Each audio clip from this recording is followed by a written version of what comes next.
Alrighty. So Inverness Daddy is asking, what's next for Celtic culture in your opinion? Ooh.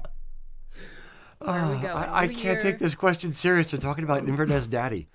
What's next for the culture? I guess maybe Highland wear, as in broadly too. That's kind of what we specialize in. Marled yarns are becoming more popular. That's already well underway. I'm sticking with the culture aspect for now. Okay. I'm trying to stay with the culture. Okay. I will say this, Inverness Daddy, my father of Inverness. So weird. I'm not going to speak to Celtic culture because in America we're not in Celtic culture. We experience the past more than the current. So what's next for Celtic culture would be better off answered by you and your ilk, as it were. But here in America, we would, or in the diaspora, broadly speaking, we're looking to connect with family and connect with the foods and the songs and that kind of thing. So it's a lot of looking backwards, not necessarily forwards. We're looking to see how our forefathers did it, back in the old country, as it were. So we love, seeing how like Edinburgh celebrates, New Year's Eve, or how, it's celebrated on the Orkneys, or, the Uphellia Festival and things like that. So it's cool to see how it's done, but we are not Celtic culture here. We're looking to how it's done over there now for the culture aspects of it. And we're going to be more looking backwards. We're 150, 200 years behind you in celebrating that. My great grandkids might celebrate, what you're doing today. Now, clothing wise, let's kind of spin off and do that a little bit.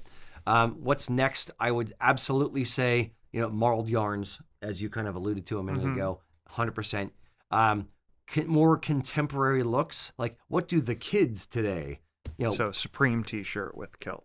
Exactly. Gotcha. The Yeezys with the kilt, or incorporating the kilt into different types of fashiony outfits while maintaining the kilt, the sporran, and or belt and buckle. I would say that's kind of the core of the outfit, but what you do around it makes it more or less contemporary or more or less traditional. Yeah.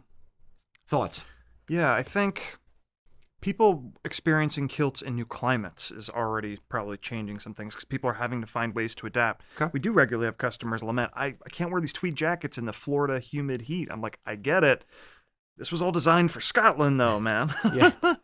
What I would like to see for changes in Celtic culture, and yes to everything you said about we're often looking backwards, but sometimes it means pulling traditions or things over here that maybe aren't over here enough.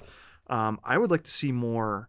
Wow, I just blanked on the name of the beer that I want there to be more of. Scottish Wee Heavy.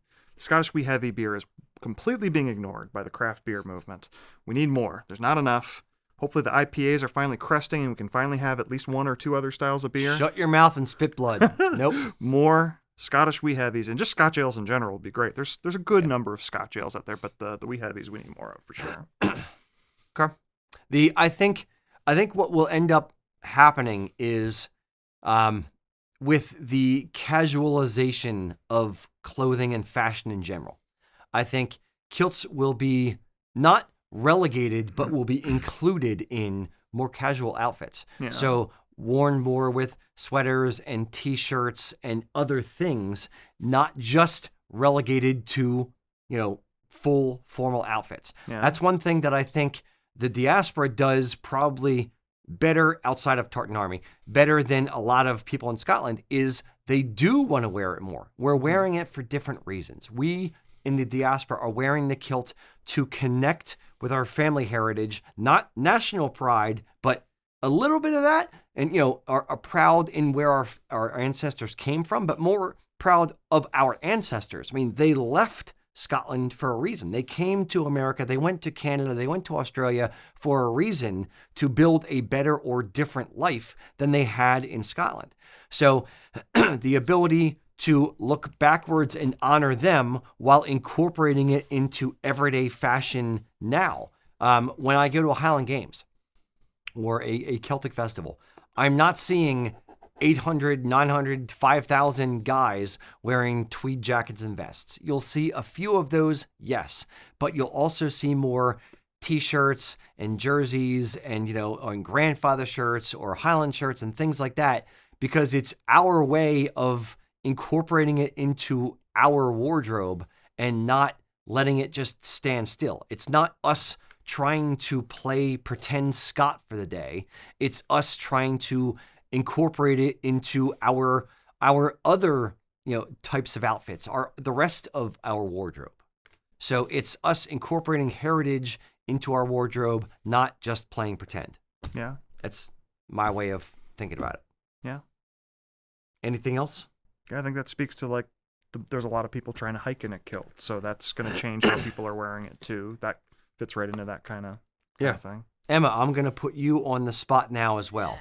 So, as she groans and makes a noise. What do you think the future of women's fashion is within tartans, within kilted skirts, maxi mini middies, within all of it?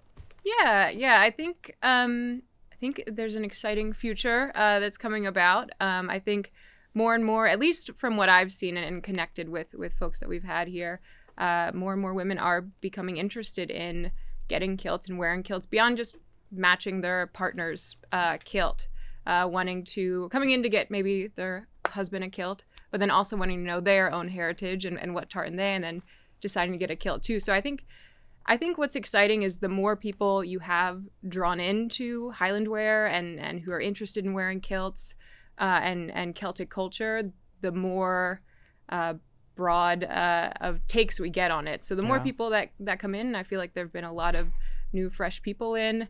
The more the more exciting things happen. So I think that's a really cool aspect of it, and I think that's where it's going. I think we're gonna see a lot more ladies in kilts, and I think I've noticed some more ladies in kilts on Kilts and Culture too, being a little bit more active, carving out a space there. So keep it up. I would say it's going good places. Yeah, when you take the garment out of it and you just think about tartan itself, it is a representation of, or it can be a representation of, your family heritage. Tartan is Scotland's gift to the world, and it is your personal family heritage, and it's your story. So the ability for women to be able to wear a sash or a purse or a skirt or whatever in tartan matters as much to them as it does to men. It doesn't have to be a male exclusionary thing. Not that it is, but it doesn't have to be. And it's a big tent. And women will want to express their own heritage in the same way that guys do. And I don't know why we don't think about it in that way enough. But it's, tartan's for everybody. You can wear tartan whether you're a man, woman, beast, or otherwise. It's great to be able to, have fun with it in a fashion way as well as a traditional way. You don't have to relegate it to formal Highland wear, period. It's great, and that is the stalwart. That is the well that everything comes from. It is important that it exists and that it is drawn forward, and you're always going back to that, period. But you can do other things with it as well. And in doing that, in playing with it and having fun with the fashion and incorporating it into your daily life, that's where it has legs. That's where it will be drawn into the future. And as long as you're going back to that same well of tradition, you're inspired by the core, by a good thing. I think for Celtic culture in America, I think Burns Night is having a really big moment. I think tens, if not hundreds of times more people or at least aware about it and curious about it than even a decade ago. So I think seeing how that evolves over time is going to be really interesting. I think that Burns Nights, potentially, the little bit of a boom that we're having in Burns Nights could be a post-2020 COVID type thing where people were starved for things to do. And now like, oh, hey, let's do this thing or do that thing. And in COVID, people started doing more family research and things that you could do on your own in your home, not out in the public. And now that you have that data and maybe some more people connected with their Scottish heritage, then they say, oh, okay, hey, this Burns night is a thing. There's one local to me. Let's go do that. And there's goofballs on YouTube talking about it.